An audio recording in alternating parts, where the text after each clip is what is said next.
Hello hi welcome नमस्ते। मेरा नाम ऋतिक और आज हम फिर से बात करने वाले हैं एक और इंटरेस्टिंग कंसेप्ट के ऊपर। तो ये वीडियो उन बच्चों के लिए मोस्ट इंपॉर्टेंट होने वाली है जिनका या तो बीए प्रोग्राम में थर्ड सेमेस्टर का एग्जाम है या फिर जिनके पास सब्जेक्ट है optimization methods for economic analysis. तो चलो फिर शुरू करते हैं आज की वीडियो जहां पे हम पढ़ने वाले हैं पार्शियल डिफरेंशिएशन। ठीक है, तो अगर भाई वीडियो पसंद आए तो वीडियो को लाइक के बिना मत जाना और चैनल को सब्सक्राइब भी कर लेना। तो चलो फिर शुरू करते हैं पार्शियल डिफरेंशिएशन। तो अब हमें ये पढ़ना होगा कि सिंपल, अब तक जो भी हमने डेरिवेटिव में कंसेप्ट पढ़े वो सब किसी कंसेप्ट थे सिंपल डिफरेंशिएशन के। अब हमें ये भी समझना होगा कि पार्शियल डिफरेंशिएशन सिंपल डिफरेंशिएशन से किस तरीके से अलग होता है। तो चलो उसे समझने की कोशिश करते हैं और क्यों हम पढ़ते हैं पार्शियल डिफरेंशिएशन उसके ऊपर भी बात करेंगे। पहले समझ लेते हैं कि डिफरेंस क्या होता है। जैसे मान लो कि ये हमारे पास फंक्शन है कोई z जिसमें x भी है और y भी है। तो अगर मैं इसे सिंपल डेरिवेटिव से करता तो कैसे करता, मैं 3x स्क्वायर का डेरिवेटिव करता, 3 कांस्टेंट है यूं का यूं, x स्क्वायर का 2 तक नीचे आएगा, ऊपर एक और कम हो जाएगी 6x। 8y का भी हम करते डेरिवेटिव, 8 कांस्टेंट है, y का 1 तो हो जाएगा इनटू में dy बाय dx। लेकिन पार्शियल ऐसा नहीं कहता। पार्शियल क्या कहता है कि अगर आप किसी फंक्शन का डेरिवेटिव करने वाले हो, वो भी पार्शियल डिफरेंशिएशन करने वाले हो, तो जिस के रिस्पेक्ट में कर रहे हो तो वो तो वेरिएबल ट्रीट होगा, लेकिन बाकी उसके अलावा सारे के सारे कांस्टेंट ट्रीट किए जाएंगे। आगे बात समझ में, ये होता है पार्शियल डिफरेंशिएशन। इसका मतलब अगर मैं इस फंक्शन का डेरिवेटिव x के रिस्पेक्ट में कर रहा हूं तो यहां पे अगर y भी मौजूद है, z भी मौजूद है, तो वो सारे के सारे कांस्टेंट ट्रीट किए जाएंगे, उन्हें वेरिएबल ट्रीट नहीं करेंगे। लेकिन सिंपल डिफरेंशिएशन में वो उसे वेरिएबल ट्रीट किया जाता था। आगे बात समझ में। अब बात इसे पढ़ते क्यों है पार्शियल डिफरेंशिएशन को। जैसे मान लो इकोनॉमिक्स में जानते हैं कि कोई भी चीज जो है, जैसे मान लो हम किसी प्रॉफिट का फंक्शन बना रहे हैं, वो एक से ज्यादा वेरिएबल पे डिपेंड करते हैं, जैसे कॉस्ट के ऊपर, ठीक है, रेवेन्यू के ऊपर, बहुत सारी चीजों के ऊपर हमारा प्रॉफिट डिपेंड करता है। ठीक है, लेकिन कई बार कुछ वेरिएबल्स उसे अफेक्ट ही नहीं करते, तो हम उस टाइम पे उन्हें कांस्टेंट ट्रीट करके जो वेरिएबल उन्हें अफेक्ट करता है उसके रिस्पेक्ट में डेरिवेटिव करते हैं। आई बात समझ में। इसलिए पार्शियल डिफरेंशिएशन काफी इंपॉर्टेंट कंसेप्ट है इकोनॉमिक्स के अंदर का भी। तो चलो फिर शुरू करते हैं डेरिवेटिव करना। तो देख रहे हो मैथ्स को अब हम रिलेट करना सीख रहे हैं इकोनॉमिक्स में। ठीक है तो सारे मैथ्स के कंसेप्ट, पर इकोनॉमिक्स में कैसे यूज करते हैं उसको समझ रहे हैं धीरे धीरे, यानी कि इनके एप्लीकेशंस को समझने की कोशिश कर रहे हैं। तो चलो फिर शुरू करते हैं। एक क्वेश्चन हमें निकालना क्या, देखो सिंबल ये होगा, अब इसको हम बोलते हैं ग्रीक सिंबल, जो ये दिखाता है कि हम करने वाले हैं पार्शियल डिफरेंशिएशन। वरना पहले क्या यूज करते थे, सिंपल डी, है ना, dz by dx, dy by dx। लेकिन अब हम करेंगे ऐसा सिंबल यूज, और जब भी ऐसा सिंबल यूज हो जाए समझ जाना अपने आप ही कि पार्शियल डिफरेंशिएशन करना है, वहां पे लिख के नहीं आएगा मेरे भाई। तो देखो ध्यान से, तो हमें ये निकालना है, वो पढ़ेंगे इसे भी वही dz बाई dx। तो अगर आपको ये निकालना है dz बाई dx, तो सिंपल सी बात है, z हमारे पास ये रहा, इसका डेरिवेटिव करना है हमें x के रिस्पेक्ट में, और मैं जानता हूं अगर डेरिवेटिव x के रिस्पेक्ट में किया जाएगा तो अब की बार y क्या ट्रीट होगा, कांस्टेंट। y का dy बाई dx नहीं होगा, y क्या होगा, कांस्टेंट ट्रीट किया जाएगा। ध्यान रखना इस बात का। तो देखो 3x का डेरिवेटिव कोई भी कर लेगा, बाकी सब वही रहेगा, सिंपल डिफरेंशिएशन वाला कंसेप्ट, बाकी सबका वही डेरिवेटिव उसी तरीके से होगा जैसे हम पहले करते आए हैं। ठीक है, बस फर्क इतना है, सिर्फ इतना सा ही फर्क है इस क्वेश्चन में, क्या कि सिंपल डिफरेंशिएशन में इसका डेरिवेटिव भी किया जाता था, ठीक है, किया अब भी जाएगा, लेकिन उस टाइम पे इसे वेरिएबल ट्रीट किया जाता था, लेकिन अब इसे कांस्टेंट ट्रीट किया जाएगा। बस फर्क इतना सही है, बाकी सेम टू सेम डिट्टो है सिंपल डिफरेंशिएशन का। तो 3x स्क्वायर का देखो कैसे करोगे डेरिवेटिव, 3 कांस्टेंट मल्टीप्लाई में यू का यू, x स्क्वायर क्या हो जाएगा, x की पावर n वाले फॉर्मूले से, फॉर्मूले भी सेम रहेंगे, x की पावर n वाले फॉर्मूले से डेरिवेटिव कर देंगे, n उतर के नीचे आएगा, ऊपर एक पावर कम हो जाएगी, nx की n-1, तो 2 उतर के नीचे आ गया, ऊपर एक पावर कम हो गई 2x। 8y का 8 इंटू में dy बाई dx नहीं होगा, वो होता है सिंपल में, अभी क्या हुआ, कांस्टेंट है, 0 हो जाएगा, खत्म। 6x का 6, क्योंकि 6 क्या था, कांस्टेंट, पर जब भी कांस्टेंट मल्टीप्लाई में हो यू का यू रहता है, x का डेरिवेटिव 1 हो जाएगा। तो कितना आंसर आ गया, 3 2 6, 6x प्लस में 6, ये हमारे पास आ चुका है dz बाई dx का आंसर, और हमने कर दिया है पार्शियल डिफरेंशिएशन x के रिस्पेक्ट में। और हमें एक चीज निकालनी है, वो क्या, dz बाई dy, वो निकाल लेते हैं। तो लगे हाथ हम निकाल लेते हैं dz बाई dy। तो इसका मतलब अब हमें करना है इसका partial differentiation with respect to y, with respect to y, और जब y के रिस्पेक्ट में पार्शियल डिफरेंशिएशन किया जाएगा तो किसको कांस्टेंट ट्रीट करेंगे, x को। तो जहां जहां x है उसे कांस्टेंट ट्रीट किया जाएगा, यानी देखो इसके पास x है, ये तो कांस्टेंट था, ये भी कांस्टेंट है, 0 हो गया, पूरा खत्म, 0। 8y का सिंपल हो जाएगा y के रिस्पेक्ट में, 8 का 8 कांस्टेंट मल्टीप्लाई में यू का यू, y का डेरिवेटिव 1 हो जाएगा, तो 8 इंटू में 1 8 हो गया, और 6x 0 कांस्टेंट है है ना, 8 इंटू 1 8 आंसर आ गया। ये कांस्टेंट है, 0 हो जाएगा इसका 6x का। क्यों? क्योंकि हम कर रहे थे डेरिवेटिव, वो भी पार्शियल y के रिस्पेक्ट में, तो x हमारा कांस्टेंट ट्रीट किया जाएगा, तो ये दोनों 0 हो गए अपने आप ही इस तरीके से, ठीक है। लेकिन अगर मान लो मैं इसका सिंपल डेरिवेटिव करता तो मैं कैसे करता, वो और एक बार दिखा देता हूं आपको कि थोड़ा सा आपको कंपैरिजन सा महसूस हो सके। dz अपॉन dx मान लो आपको निकालना है, यानी कि z का डेरिवेटिव x के रिस्पेक्ट में, तो मैं ऐसा करता x के रिस्पेक्ट में होगा तो इसका वैसे ही, तो 2 तक नीचे आएगा, ऊपर एक और कम हो जाएगी, 6x हो गया, 8y का 8 तो हो जाएगा इनटू में dy बाय dx, और 6x का हो जाएगा 6। इस तरीके से कर देते हैं हम सिंपल डेरिवेटिव। अगर इसका मुझे करना होता, क्या नाम है इसका, तो dz अपॉन में dy, यानी कि z का डेरिवेटिव करना है y के रिस्पेक्ट में, तो जब y के रिस्पेक्ट में करना है तो देखो 3x के 2 तो नीचे आएगा, 6x तो हो जाएगा, पर इनटू में लिखा जाएगा dx अपॉन dy। क्यों?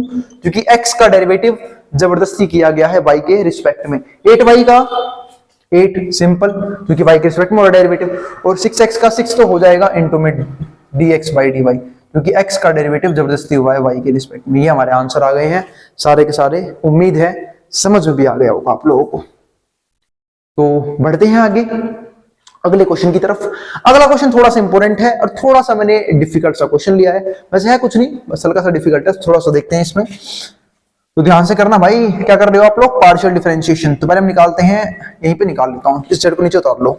तो जेड हमारे पास क्या है इस क्वेश्चन में, 5x क्यूब, ठीक है, माइनस में 6x स्क्वायर y और प्लस में 3x, ठीक है। और भाई जिनको जिस भी तरह की क्वेरी हो आप नीचे कमेंट बॉक्स में कमेंट कर देना। और हाँ, फिर भी कोई दिक्कत रह जाए, आपको कोई डाउट पूछना हो, कोई क्वेश्चन पर सेंड करना हो, कोई क्वेश्चन भेजना हो, तो आप मुझे इंस्टाग्राम पे फॉलो कर सकते हैं, ठीक है। मैंने इंस्टाग्राम का जो नया चैनल नया बनाया है, इंस्टाग्राम का अकाउंट कॉलेज अड्डा के नाम से, उसका लिंक डिस्क्रिप्शन में डाला हुआ है, वीडियो के भी और चैनल के भी। आप आराम से जाके वहां पे मुझे फॉलो कर सकते हैं और कोई भी दिक्कत वहां पे सेंड कर सकते हैं मेरे पास, ठीक है। और टेलीग्राम चैनल भी ज्वाइन कर लेना।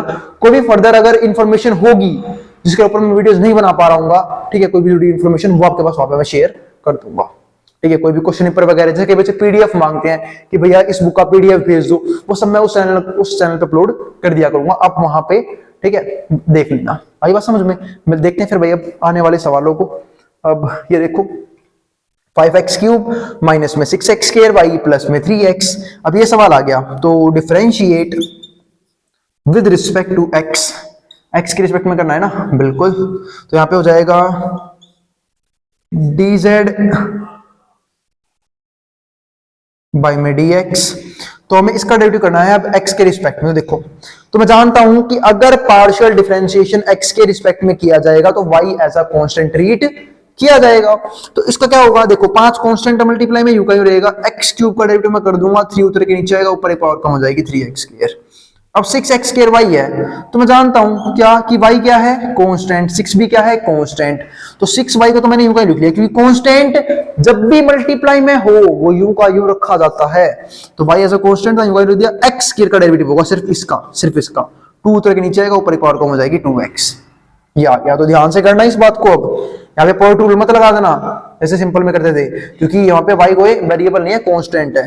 तो 5 3 15 x स्क्वायर माइनस में 6y 6 दूनी 12, अच्छा इस 3x का भी कर लेना, 3x का क्या हो जाएगा 3, क्योंकि 3 कांस्टेंट है, मल्टीप्लाई में x का डेरिवेटिव 1 हो जाएगा। तो यहाँ पे हो जाएगा 6 to the 12xy और 3x का 3। ये हमारे पास आंसर आ गया है dz बाय में dx का 15x स्क्वायर 12xy और प्लस में 3। ये आ गया हमारे पास। अब आगे बढ़ते हैं, तो ये आ गया हमारे पास dz बाय में dx, और मैं निकाला है dz बाय में dy। हाँ, अगर आप चाहो तो इसका सिंपल भी कर सकते हो। सिंपल में थोड़ा ध्यान से देखना, अगर इसी का अगर आपको सिंपल करना आता, जैसे कि मान लो z है 5x क्यूब माइनस में 6x स्क्वायर y और प्लस में 3x, अगर मान लो आपको dz बाय dx ही निकालना है, तो कोई नहीं, डेरिवेटिव कर रहा हूं x के रिस्पेक्ट में, तो dz बाय dx आ गया यहाँ पे। तो इसका तो सिंपल होगा, 3 उधर के नीचे आएगा, जैसे यहाँ पे हुआ था 15x स्क्वायर। यहाँ पे आपको 6 कॉमन ले लो, यहाँ पे रखना पड़ेगा आपको प्रोडक्ट रूल, है ना। x स्क्वायर y दो फंक्शन है वही मल्टीप्लाई में, और प्रोडक्ट रूल क्या बोलता है कि पहले y का डेरिवेटिव दूसरे वाला यूं का यूं, फिर दूसरे का डेरिवेटिव पहले वाला यूं का यूं, यानी कि x स्क्वायर का 2x y यूं का यूं प्लस में y का dy बाय dx तो हो जाएगा, क्योंकि y का 1 तो हो जाएगा इनटू में dy बाय dx, और x स्क्वायर यूं का यूं, ये लग गया यहाँ पे प्रोडक्ट रूल। और इस 3x का सिंपल हो जाएगा 3। अब सोल्व कर दो उसी से, तो ये आ जाएगा आपका 15x स्क्वायर, इसको अंदर भेज रहा हूं, माइनस 6 दूनी 12xy, जब इसकी से करूंगा plus minus minus 6 6x square dy by D x और प्लस में 3, ये आ गया हमारे पास। ठीक है, सवाल सोल्व हो चुका है, ये क्वेश्चन आ गया हमारे पास। अब देखते हैं आगे सवाल नंबर दूसरा। क्वेश्चन नंबर दूसरे में क्या है, वो रहा question number second. Question number second देखते हैं। अब इसमें भी भाई dz बाई डी एक्स निकालना है, वो तो मैंने निकाल लिया है, dz बाई डी वाई निकालना है, बस अब सेकंड पार्ट करना है इसका, तो वो करते हैं अब। यानी कि हमें करना है पार्शियल डिफरेंशिएशन y के रिस्पेक्ट में। तो डेरिवेटिव करते हैं इसका y के रिस्पेक्ट में। जब y के रिस्पेक्ट में डेरिवेटिव करूंगा तो x सारे क्या हो जाएंगे, कांस्टेंट हो जाएंगे। x कांस्टेंट हो जाएगा तो इसका 0 हो जाएगा, इसका 0 हो जाएगा, तो ये वाला पार्ट 0 हो गया है, माइनस है। अब x के y के रिस्पेक्ट में हो रहा है तो x कांस्टेंट है, तो देखो ये पूरी चीज कांस्टेंट हो गई फिर तो, क्योंकि अगर x कांस्टेंट है तो माइनस 6x के यूं का यूं, y का डेरिवेटिव हो जाएगा हमारा सिर्फ 1, और ये क्या है, कांस्टेंट 0 हो जाएगा इसका फिर से। तो हमारे पास आंसर क्या आया, सिर्फ माइनस का 6x स्क्वायर। अभी बात समझ में, बहुत ही सिंपल था, माइनस का 6x स्क्वायर हो गया। ठीक है, और अगर इसी का सिंपल डिफरेंशिएशन करना होता y के रिस्पेक्ट में, तब क्या होता वो भी समझ लेते हैं एक बार। तो dz बाई डी वाई निकालना है हमें, यानी कि z का डेरिवेटिव y के रिस्पेक्ट में। तो सिंपल सी बात है, अब हमें इस पूरे फंक्शन का डेरिवेटिव करना है y के रिस्पेक्ट में। तो 5x क्यूब का 3 उतर के नीचे आएगा, होगा उस तरीके से ही, तो 15x स्क्वायर तो हो जाएगा, पर इंटू में dx बाई डी वाई, क्योंकि x का डेरिवेटिव जबरदस्ती किया गया है y के रिस्पेक्ट में। क्योंकि जब हम y करते हैं x के रिस्पेक्ट में हम क्या लिखते हैं, dy बाई डी एक्स, लेकिन अब हो रहा है x का y के रिस्पेक्ट में, तो हम क्या लिखेंगे, dx बाई डी वाई। अब माइनस में, ठीक है, अब हो रहा है y के रिस्पेक्ट में। जब y के रिस्पेक्ट में हो रहा है डेरिवेटिव, तो अच्छा ये तो सिंपल कर रहे हैं ना, y के रिस्पेक्ट में डेरिवेटिव हो रहा है, तो यहाँ पे प्रोडक्ट टू तो लगेगा ही, फिर से माइनस 6 कांस्टेंट है, ब्रैकेट लगा लो, यहाँ लगा लो प्रोडक्ट टू, x स्क्वायर का 2x तो हो जाएगा इंटू में dx बाई डी वाई, क्योंकि x का डेरिवेटिव जबरदस्ती y के रिस्पेक्ट में, और y यूं का यूं, बीच में प्लस, और y का 1, क्योंकि y का आपके पास dy बाई डी एक्स नहीं किया जाएगा, क्योंकि y का डेरिवेटिव हुआ है y के ही रिस्पेक्ट में, और 6x स्क्वायर यूं का यूं, मल्टीप्लाई में 6x स्क्वायर यूं का यूं, और 3x का क्या हो जाएगा, 3x का 3 तो हो जाएगा इंटू में dx बाई डी वाई, क्योंकि x का डेरिवेटिव फिर से हुआ है y के रिस्पेक्ट में। तो ये हो गया 15x स्क्वायर dx dy, इसके अंदर भेज रहा हूं, माइनस 6 दूनी 12, 6 to the 12 x y dx by D Y. जब इसकी मल्टीप्लाई से करूंगा तो ध्यान से देखना, 6 एकम 6, 6 36, plus minus minus minus 36x square, और यहाँ पे हो जाएगा 3 dy बाई डी एक्स। तो ये हमारे पास आ चुका है कंप्लीट आंसर, और उम्मीद है पार्शियल डिफरेंशिएशन का बेसिक कंसेप्ट आप लोगों को समझ में आ गया होगा। अब हम पढ़ेंगे applications of comparative statics analysis, यानी कि कंपैरेटिव स्टैटिक एनालिसिस को हमने इतने सारे कंसेप्ट पढ़े, उसका एप्लीकेशन क्या होता है, उसको यूज कहां करते हैं, आई बात समझ में। तो मिलते हैं भाई फिर अगली वीडियो में, जहां पे हम बात करेंगे ऐसे आने वाले और टॉपिक्स के ऊपर। तो अगर वीडियो पसंद आई हो तो वीडियो को लाइक करना मत जाना। हाँ, फिर भी कोई भी किसी तरह की दिक्कत है, आपके लिए कमेंट बॉक्स खुला हुआ है, वहां पे कमेंट कर सकते हैं। कोई भी सजेशन हो मेरे लिए, आप उसके लिए भी कमेंट कर सकते हैं। दूसरी बात, ठीक है, जिस भी टॉपिक में कोई भी क्वेरी रह जाए, कुछ ही भेजना हो, तो अब तो मैंने इंस्टाग्राम का अकाउंट ही बना दिया है, आप वहां पे जाकर मुझे फॉलो कर सकते हैं, और टेलीग्राम चैनल को ज्वाइन भी कर सकते हैं, ऐसे कोई भी अपडेट के लिए, किसी भी तरह के अपडेट के लिए। आई बात समझ में, मिलते हैं फिर अगली वीडियो में, तब तक के लिए बाय। अब जिसको जो उतार रहा है, जो स्क्रीनशॉट लेना है, वो ले सकता है, मैं हट रहा हूं बोर्ड के सामने से।